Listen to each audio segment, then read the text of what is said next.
On reprend du service.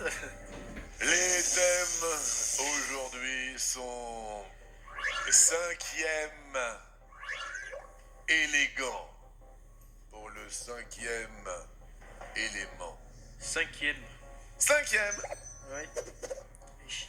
Alors, cinquième, nous avons des présidents apparemment de la cinquième, car il y a Charles de Gaulle, Georges Pompidou, Valéry Giscard d'Estaing, Alain Poher, qui a été 2 fois président de la République sans jamais avoir été élu.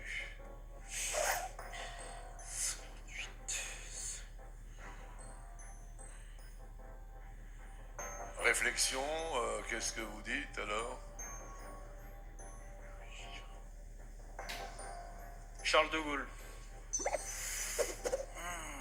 Sans jamais avoir été élu. Il y a que lui. Il y a que lui. Georges Pompidou une fois. Valéry Giscard d'Estaing une fois de 74 à 81. Pompidou meurt pendant son mandat. Alain Poher le remplace. Donc une fois, il était président du Sénat, Poher. Il remplace le président mort. Sans jamais avoir été élu, Paul. Oui. Et il me semble que Charles de Gaulle, on l'a fait venir au gouvernement, président, et sans qu'il y ait eu d'élection. On l'a fait venir une première fois en 46. Ensuite, il est reparti à cause de la guerre d'Algérie. Vu que c'était le seul sur qui on pouvait compter, on l'a fait revenir une deuxième fois. Donc 2 fois président, il n'y avait pas d'élection, il me semble. La réponse aujourd'hui est... C'était Alain Poher.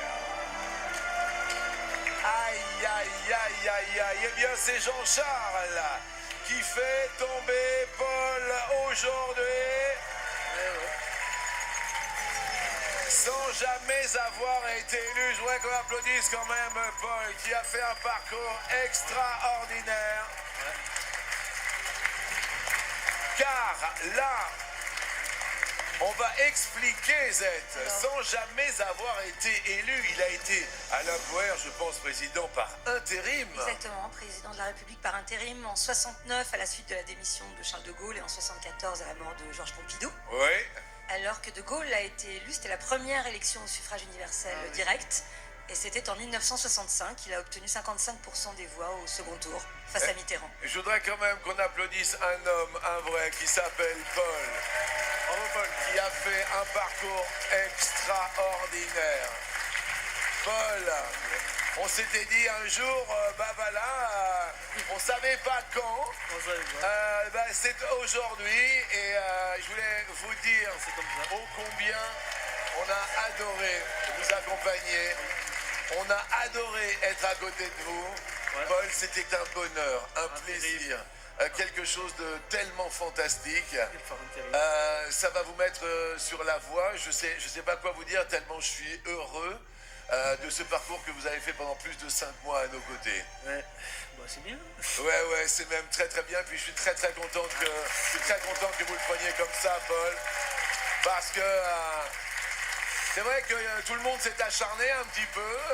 Voilà, les candidats ont tenté également leur chance, comme l'a fait aujourd'hui Jean-Charles. Un petit mot quand même, Paul. Et voilà, j'ai fait une confusion, ben voilà, c'est comme ça. Eh oui, ça fait partie un petit peu de notre émission.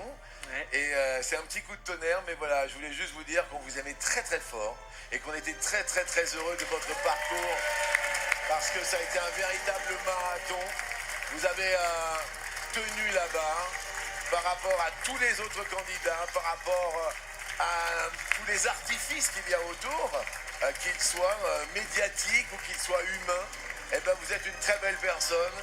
Et grâce aux 12 coups de midi, j'espère que vous irez très loin dans votre vie. Je voulais encore vous remercier. Je suis désolé, hein. On va se faire une accolade parce que c'était un bonheur extraordinaire. C'était une petite confusion. Paul s'arrête aujourd'hui. C'est un coup de tonnerre, effectivement, aujourd'hui. Mais on peut l'applaudir parce qu'il a été fantastique. On va s'asseoir ici. Je vois même les gens qui pleurent dans le public. Installez-vous tranquillement.